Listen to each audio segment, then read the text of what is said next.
Part 1. The Call of the World. Close your eyes. Breathe in slowly. Breathe out gently. Let your shoulders soften. Let your jaw relax. Let the weight of the day begin to lift from your body like a soft veil being drawn back from a window. Outside, somewhere far away, gentle rain is falling. It has been falling for a long time, and it will continue to fall soft and steady, like the breath of the earth itself. Listen to that rain. Do not listen with your mind. Listen with your heart. Let each drop be a small release. Let each drop wash away a tiny worry, a tiny tension, a tiny thought that no longer needs to stay with you. The rain is not heavy. It is not a storm.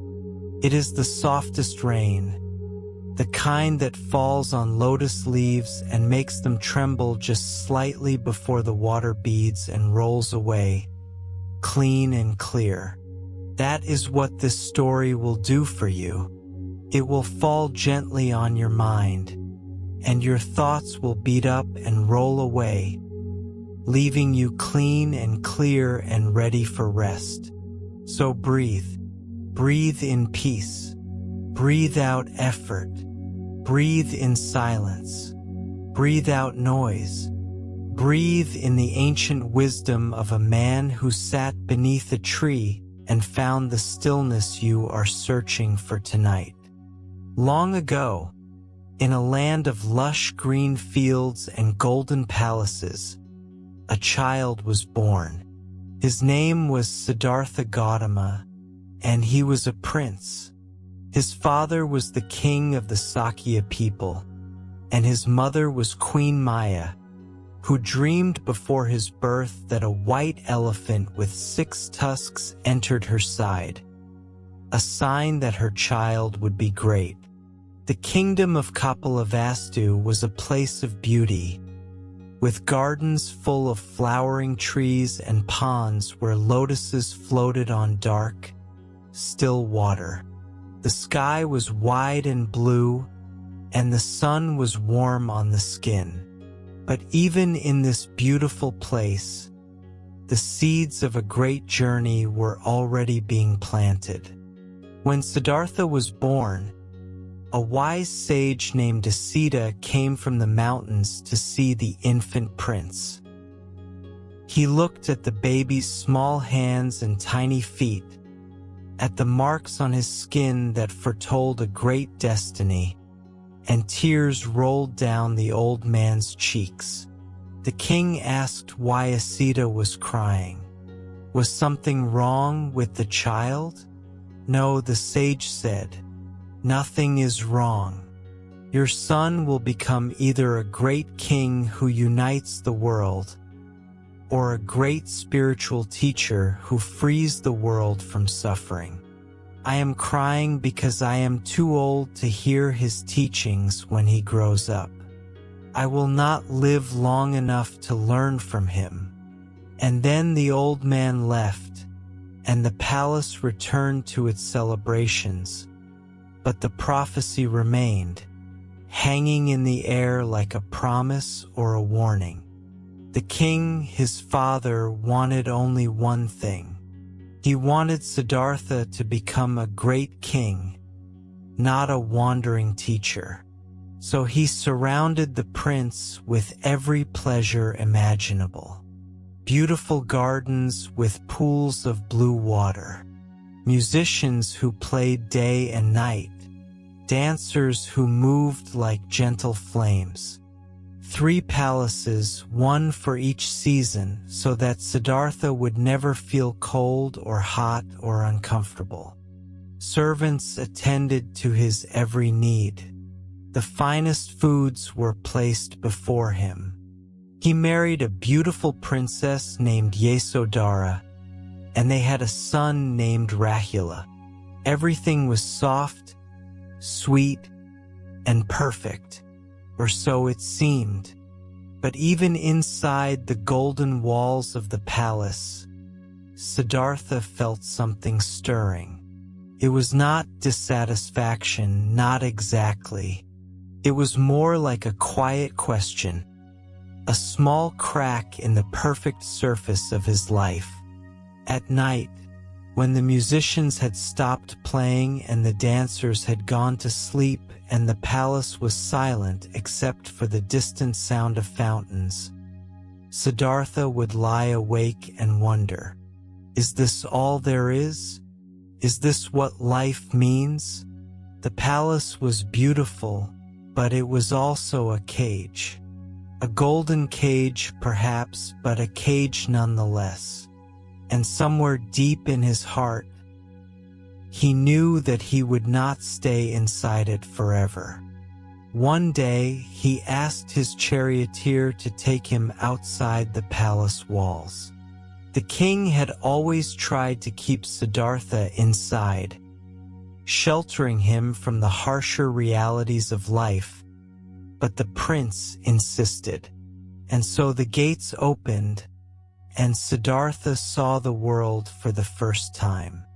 He saw an old man, bent and trembling, his skin wrinkled like dried riverbed, his hair white as snow. Siddhartha had never seen anyone old before. All the people in the palace were young and beautiful. He asked his charioteer, "What is that? Why does that man look like that?" And the charioteer answered, "That is old age, my prince. Comes to everyone. One day even you will be old." Siddhartha was shaken, but he did not turn back. He asked to go out again. This time he saw a sick man, pale and sweating, his body racked with fever, unable to stand on his own. "What is that?" Siddhartha asked. "That is sickness, my prince," the charioteer said. "It comes to everyone. One day even you will be sick." Siddhartha felt a cold hand touch his heart. He asked to go out a third time. This time he saw a funeral procession. A body wrapped in white cloth, carried on a wooden platform, surrounded by weeping people. "What is that?" Siddhartha whispered. "That is death, my prince," the charioteer said. "It comes to everyone. One day even you will die." These were the three sights: old age, sickness, death. They were the truths that the palace had hidden from him, and now that he had seen them, he could not unsee them. He lay awake at night, staring at the ceiling of his golden bedroom, and he thought about the old man, the sick man, the dead man. Was this all life was? To be young, then old, then sick, then gone? What was the point? Where was the meaning? The pleasures of the palace suddenly tasted like ash in his mouth. The music sounded hollow. The dancers seemed like shadows. Something was missing. Something was terribly, profoundly missing. But then, on his fourth journey outside the walls, he saw something different. He saw a man walking slowly, calmly, with a shaved head and simple robes. The man's eyes were not sad. They were peaceful, deeply, completely peaceful. He carried a small bowl for food, and he walked with no fear and no hurry. Siddhartha asked, "What is that?"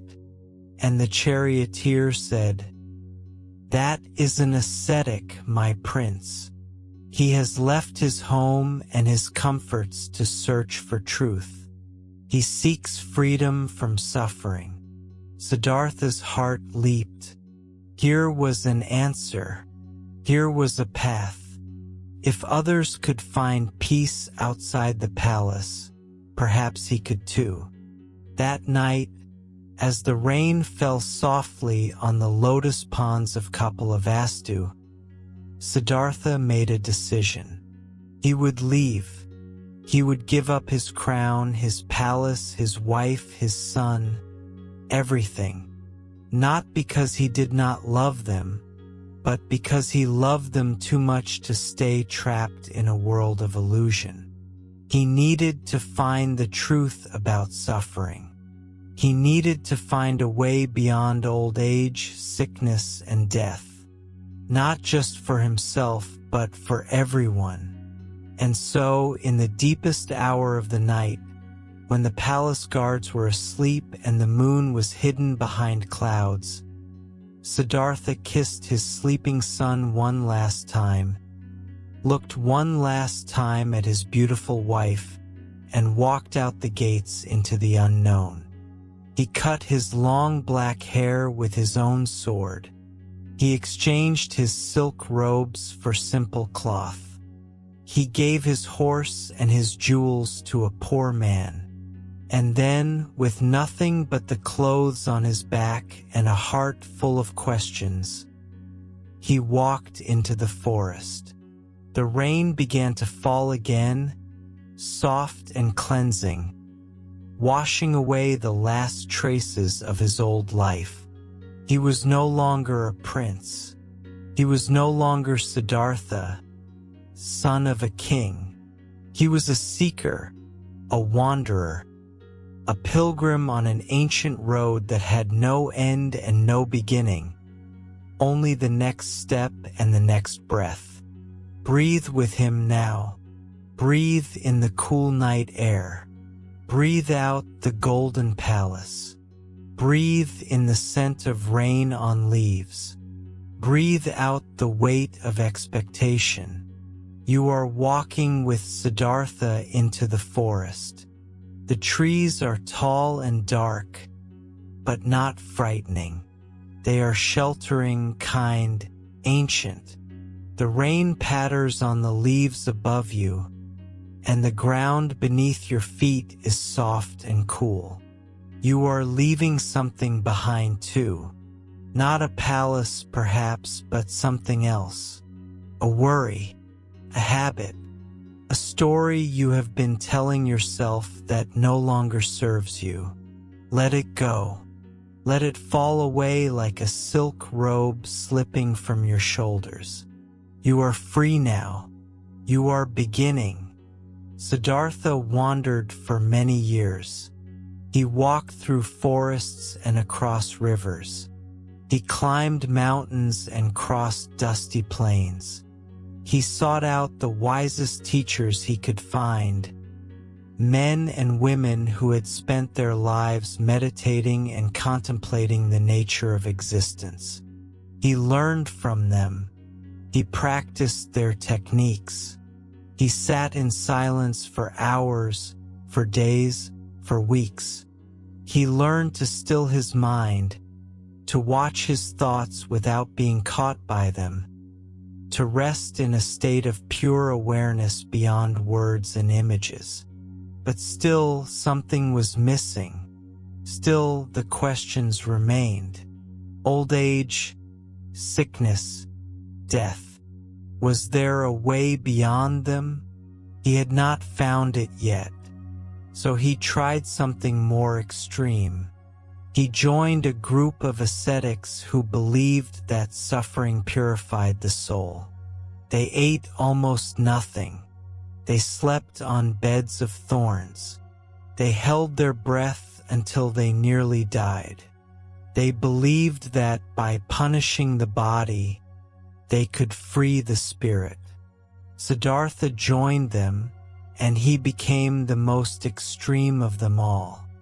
He ate so little that his ribs pressed against his skin.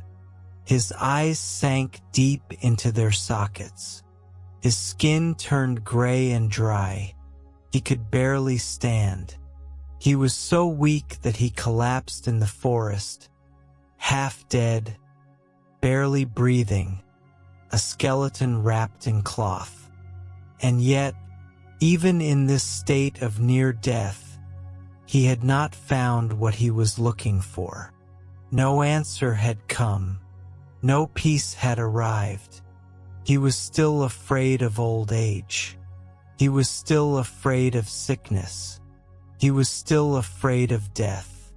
The ascetic path had not freed him. It had only made him weak. He lay on the ground, looking up at the stars through the canopy of trees, and he realized something important. There are two extremes, he thought. One is the palace, full of pleasure and indulgence. The other is the forest, full of pain and deprivation. Neither leads to peace. The truth must be somewhere in between. Not too much, not too little, a middle way. Just as this realization dawned on him, a young village girl named Sujata was walking through the forest. She saw Siddhartha lying on the ground, so thin and weak that she almost mistook him for a spirit or a ghost. But her heart was kind, and she had been preparing a special offering for the tree spirits. She carried a bowl of rice milk, sweet and warm and nourishing, and she knelt beside Siddhartha and held the bowl to his lips. He hesitated for only a moment.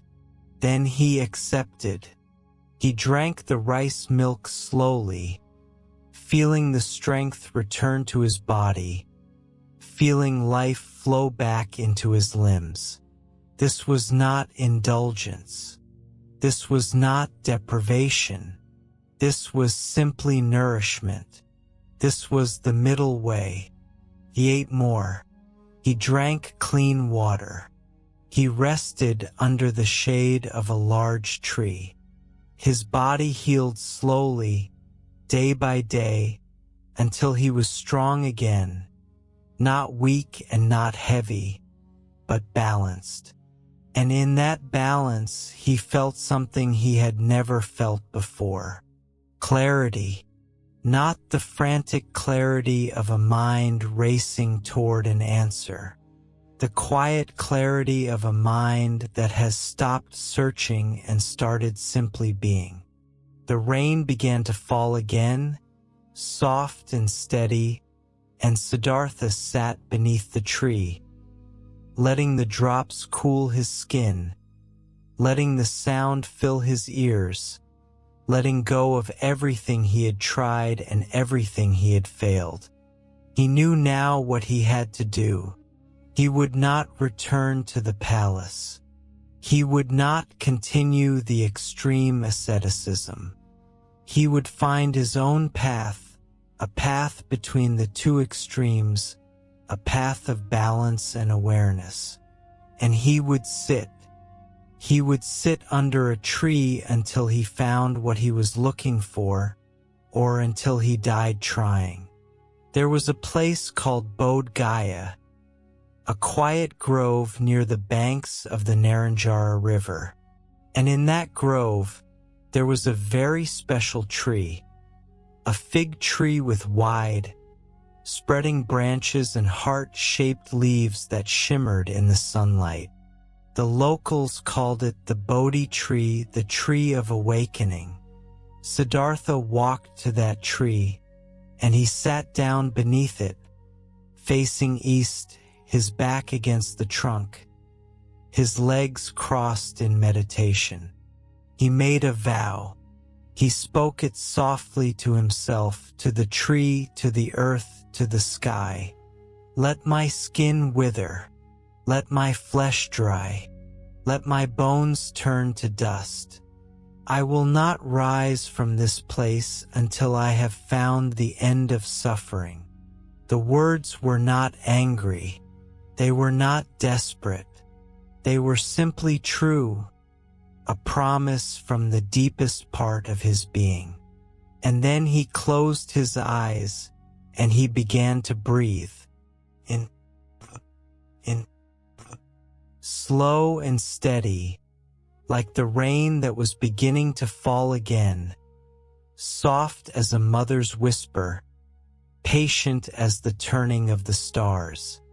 And now, dear listener, you are sitting with him, not under the Bodhi tree perhaps, but somewhere safe, somewhere warm, somewhere quiet. Your own bed is your Bodhi tree tonight. Your own breath is your vow. Let your skin soften. Let your flesh relax.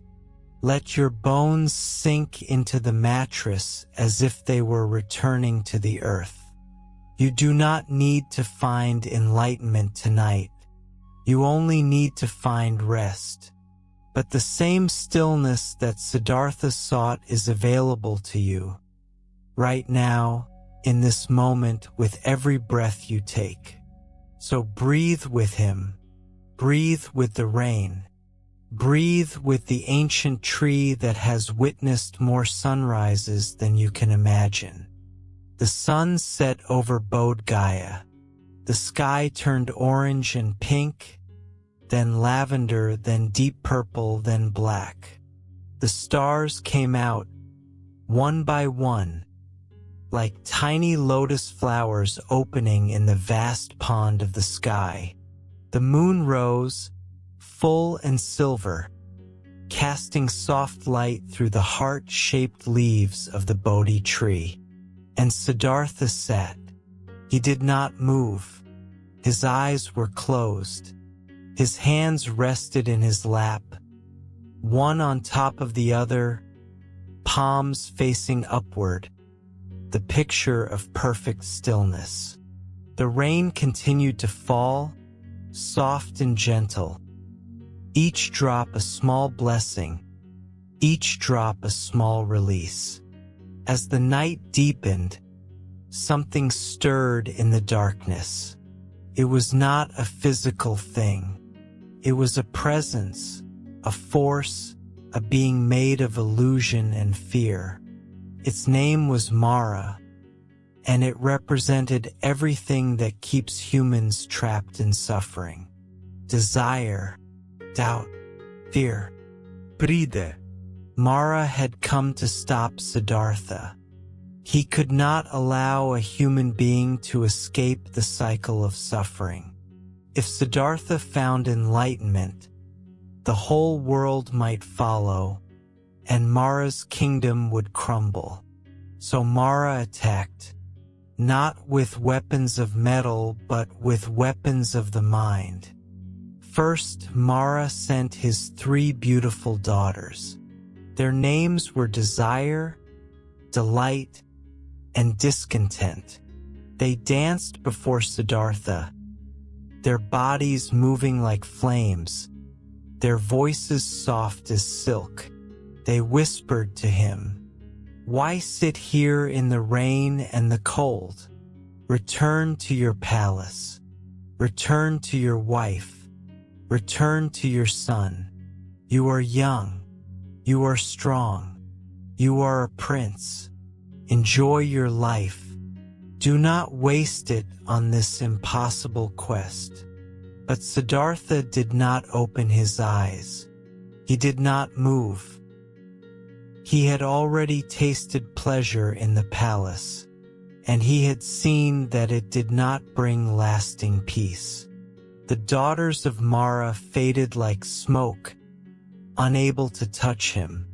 Next, Mara sent his armies, thousands upon thousands of demon warriors, riding beasts made of shadow, carrying weapons that gleamed with a sickly light. They screamed and shouted. They threw rocks and arrows.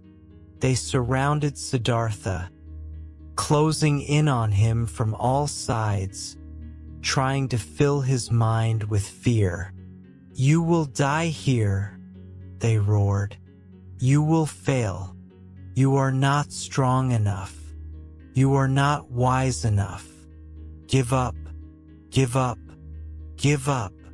But Siddhartha did not open his eyes. He had already faced sickness and old age and death. He had sat beside his own dying body in the forest. Fear had no power over him anymore. The armies of Mara faded like mist, unable to touch him. Finally, Mara himself approached. He was tall and dark, with eyes like burning coals. He pointed at Siddhartha and spoke in a voice that shook the earth. "Who do you think you are?" Mara demanded. "What right do you have to sit here, seeking enlightenment? What have you done to deserve it? You are a prince who lived in luxury. You are a man who abandoned his wife and child. You have no wisdom. You have no virtue. You are nothing. Go back to the world of ordinary beings where you belong."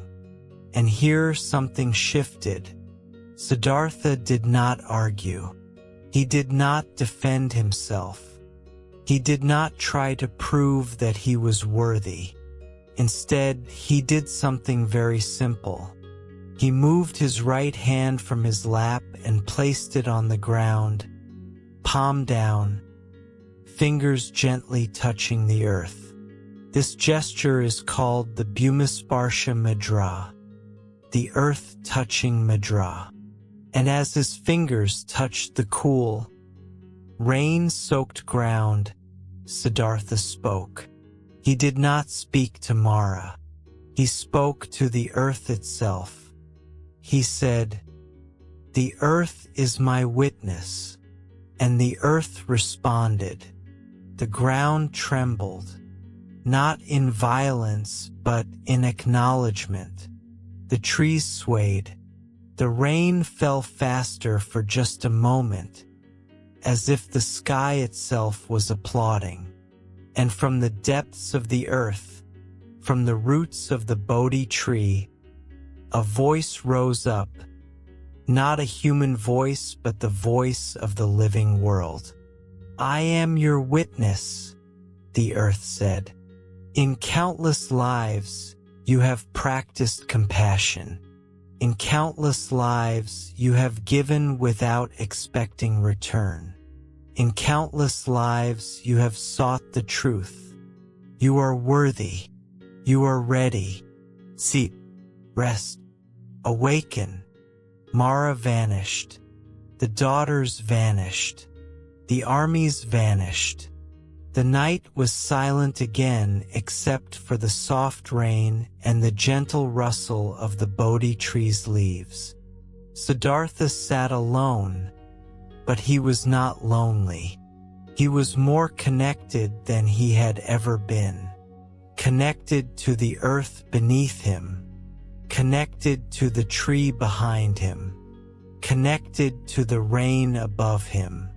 Connected to the stars beyond the rain. And in that connection, something began to happen.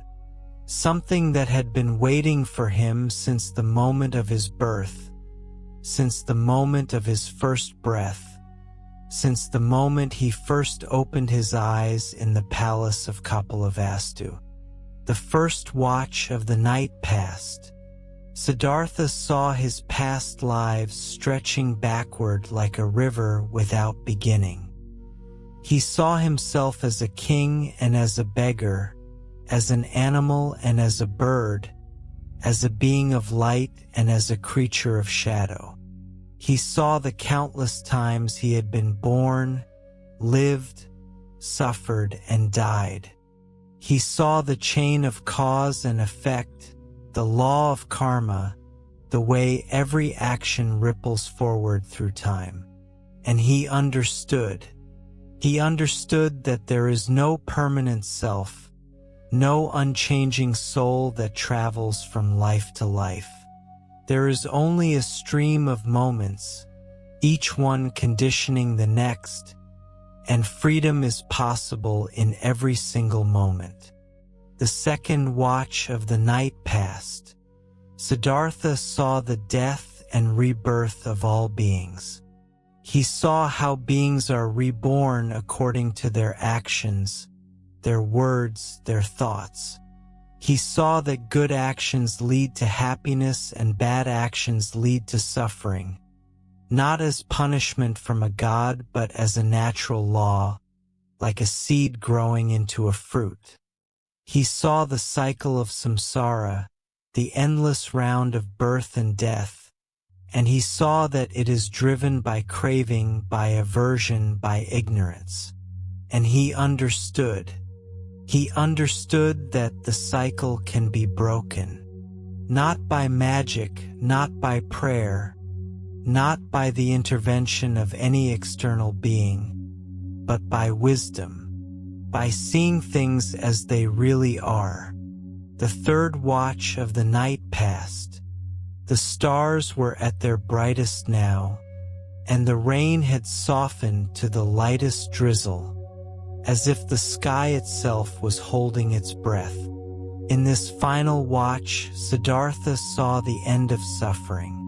He saw the Four Noble Truths, clear as stars in a cloudless sky. First, there is suffering. Birth is suffering. Aging is suffering. Sickness is suffering. Death is suffering.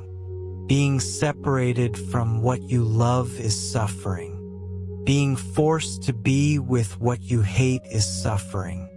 Not getting what you want is suffering. This is the first truth, not pessimistic but realistic. Suffering exists. Denying it only makes it worse. Second, there is a cause of suffering. Suffering arises from craving, from attachment, from wanting things to be different than they are. We crave pleasure and push away pain. We cling to things that are impermanent. We build our happiness on sand, and then we wonder why it falls apart. The cause of suffering is not out there in the world. It is inside us, in the restless, grasping nature of the untrained mind. This is the second truth, not blaming but liberating. If the cause is inside us, then the solution is also inside us. Third, there is an end to suffering. It is possible to let go of craving. It is possible to rest in contentment. It is possible to experience nirvana, the extinguishing of the fires of greed, hatred, and ignorance. This is not a far-off heaven. It is a state of peace available here and now, in this very body, in this very breath. This is the third truth, not hopeless but hopeful. The end of suffering is real. It has been attained by those who came before, and it will be attained by those who come after. Fourth, there is a path to the end of suffering. It is the Noble Eightfold Path. Right view, right intention, right speech, right action, right livelihood, right effort, right mindfulness, right concentration. It is not a set of commandments but a set of practices, a map for the journey home. This is the fourth truth, not complicated but simple. The path is open to anyone who is willing to walk it, one step at a time, one breath at a time, one moment of awareness at a time. The stars began to fade. The sky turned from black to deep blue to pale lavender. The birds began to sing their morning songs, soft and tentative at first, then louder as the light grew. The rain stopped, or perhaps it had been stopping for a while, and Siddhartha did not notice. He was somewhere else, somewhere beyond time and space, somewhere words cannot reach. He was awake, fully, completely, utterly awake. Not awake in the way you are awake during the day, but awake in a deeper sense. Awake to the truth of how things are. Awake to the end of suffering. Awake to the peace that passes all understanding. The first ray of sunlight touched the leaves of the Bodhi tree. It was golden and warm, and it fell directly on Siddhartha's face. He opened his eyes. For the first time in his life, he saw clearly. He saw the tree. He saw the grass. He saw a small flower growing between the roots of the tree, its petals still wet with rain. And he saw that everything is connected. Everything is impermanent. Everything is precious. And suffering is not the last word. Peace is the last word. Peace has always been the last word. He rose from his seat beneath the tree, and as he stood, he smiled. Not the smile of someone who has won a victory, but the smile of someone who has stopped fighting. He was the Buddha now, the awakened one. Breathe with the Buddha as he stands beneath the Bodhi tree. Breathe in the golden light of dawn. Breathe out the darkness of the night. You do not need to become enlightened tonight. You only need to rest. But the same earth that witnessed the Buddha's awakening is beneath you right now. The same rain that cleansed his body is falling softly outside your window. The same sky that brightened into dawn is above you, full of stars and silence and peace. You are sitting with the Buddha beneath the Bodhi tree. You are safe. You are still. You are exactly where you need to be. For 7 days after his enlightenment, the Buddha sat beneath the Bodhi tree, not moving, not speaking, simply resting in the peace he had found. The rain fell and stopped and fell again. The sun rose and set. The moon waxed and waned. And the Buddha sat, his eyes closed, a soft smile on his lips, his body radiating a calm so deep that the animals of the forest came to sit near him. Elephants stood at a respectful distance. Birds perched in the branches above. A snake named Mucalinda came and coiled itself around the Buddha's body to protect him from the rain. All of nature celebrated the awakening, even if nature did not have words for what it was celebrating. But the Buddha could not stay beneath the tree forever. He had made a promise long ago, not in words but in his heart, that he would share whatever he found with others. He thought about the people he had known, the suffering he had witnessed, the old man and the sick man and the dead man and the peaceful ascetic. He thought about his wife and his son. He thought about the 5 ascetics who had practiced with him in the forest before he left them to follow the middle way. They were still searching, still suffering, still lost. He would find them. He would share what he had learned. The Buddha rose from his seat beneath the Bodhi tree. He stood for a moment with his hand resting on its trunk, thanking the tree for its shelter and its shade. Then he turned and began to walk, not fast, not slow, simply walking one step at a time, the way he had walked for so many years as a seeker. But now he was not seeking. He had found. He was walking to give, not to get. The rain began again, soft and kind, and the Buddha walked through it without hurry, without fear, without anything in his heart except compassion and peace. He walked to a place called Sarnath, to a deer park where the animals roamed freely and no hunting was allowed. And there, in that peaceful grove, he found the 5 ascetics who had once been his companions. They saw him coming, and at first they were confused.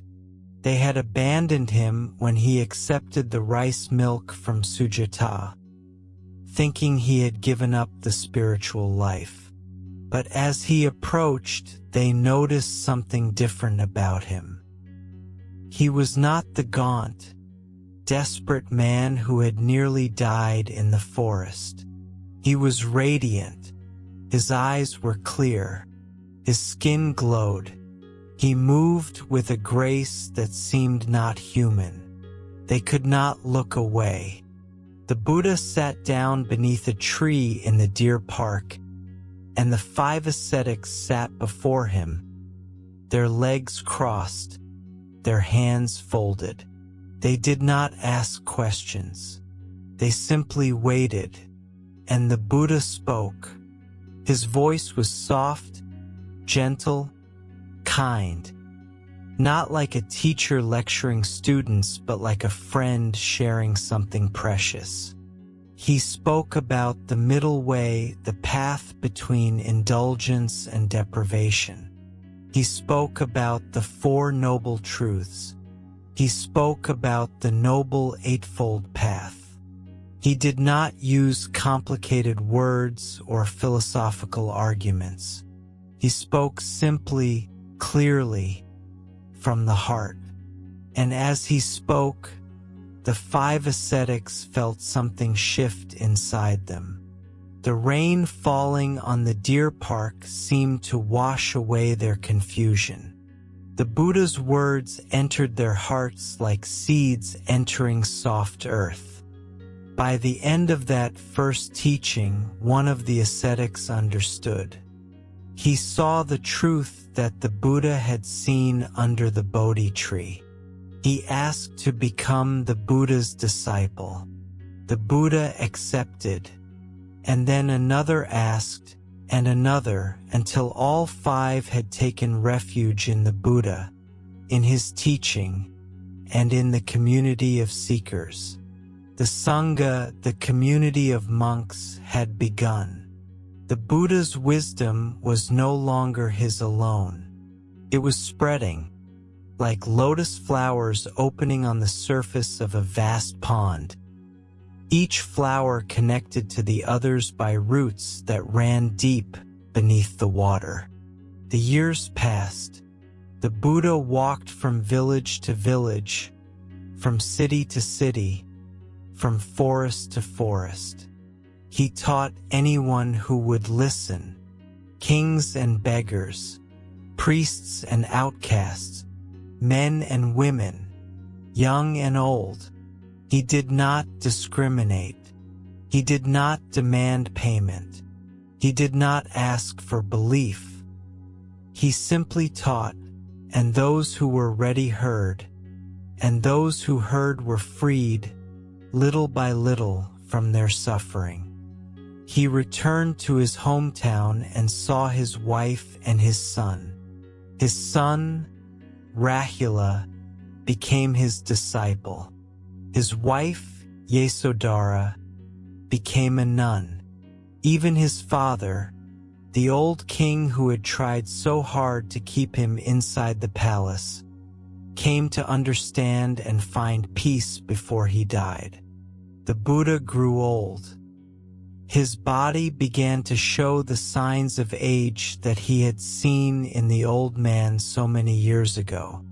His hair turned white, his skin wrinkled, his back bent, but his heart did not age. His wisdom did not fade. His peace did not waver.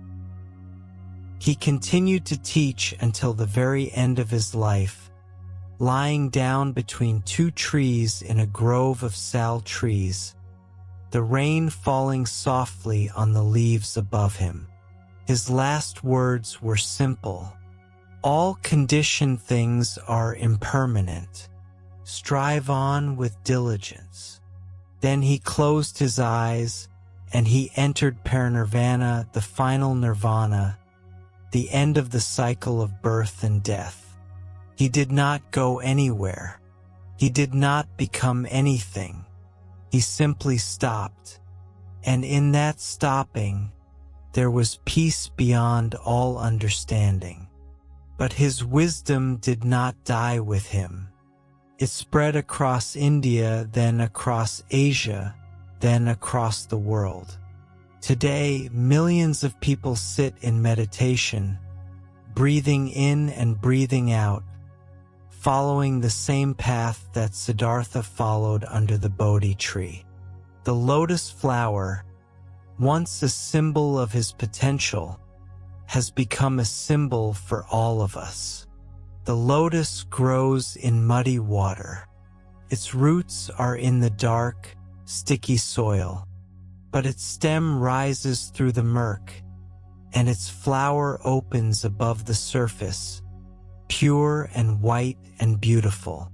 That is what the Buddha taught. You do not need to be perfect to awaken. You only need to rise.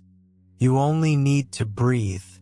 You only need to sit, like Siddhartha sat, and trust that the earth beneath you is witnessing your journey.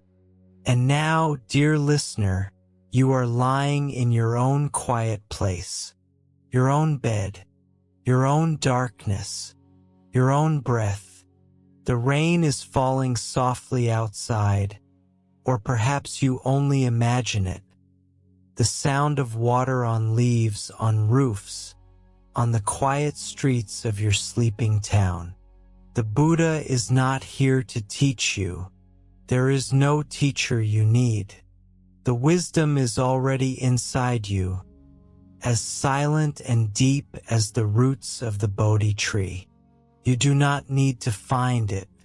You only need to stop searching long enough to let it find you. And it will, not in a flash of lightning, not in a dramatic vision, but in the simple peace of letting go, of breathing out, of closing your eyes and trusting that you are safe. So rest now. Let the rain carry your thoughts away. Let the silence of the Buddha fill your heart. You have walked with him from the golden palace to the forest floor, from the banks of the Naranja river to the shade of the Bodhi tree. You have sat with him through the night, watching Mara's armies fade like mist. You have seen the dawn break over his awakened face. And now you rest, not because you are tired, though you are, not because you have earned it, though you have. You rest because rest is your birthright. Rest is the natural state of a mind that has stopped struggling. Rest is the lotus blooming in the muddy water of your ordinary life. In the silence of the mind, under the shelter of awareness, enlightenment blooms like the lotus. You may not feel enlightened tonight. You may not feel different at all. But somewhere, deep beneath your thoughts, a seed has been watered. A seed of peace. A seed of stillness. A seed of the same wisdom that woke Siddhartha under the Bodhi tree. That seed will grow in its own time, in its own way. You do not need to water it with effort. You only need to rest. And rest is exactly what you are doing. Right now, in this moment, as the rain falls softly and your breath slows and your eyes grow heavy and your body sinks deeper into the mattress. So let go. Let go of your plans for tomorrow. Let go of your regrets from yesterday. Let go of any thought that says you should be doing something else. There is nothing else. There is only this breath, this moment, this silence. The Buddha sits beneath the Bodhi tree, and you lie beneath your blanket, and the distance between you is not as far as it seems. Peace is peace, whether it is found under a fig tree in India or in a bedroom in your own home. You have found it. You are resting in it. You are it. Breathe in. Breathe out. Breathe in. Breathe out. The rain fades now, softer and softer, until it is barely a whisper, barely a memory, barely a breath. The stars are fading too, or perhaps they are just moving behind clouds. It does not matter. You do not need the stars. You do not need the rain. You do not need the Buddha or the Bodhi tree or the lotus flower. You only need to rest, and you are resting deeply, peacefully, completely. The story is over, but your rest is just beginning. Sleep well, dear listener. Sleep as the Buddha slept after his long night of awakening. Sleep as the rain sleeps in the clouds before it falls. Sleep as the earth sleeps beneath the snow, patient and full of hidden life. You are safe. You are loved. You are at peace. Good night.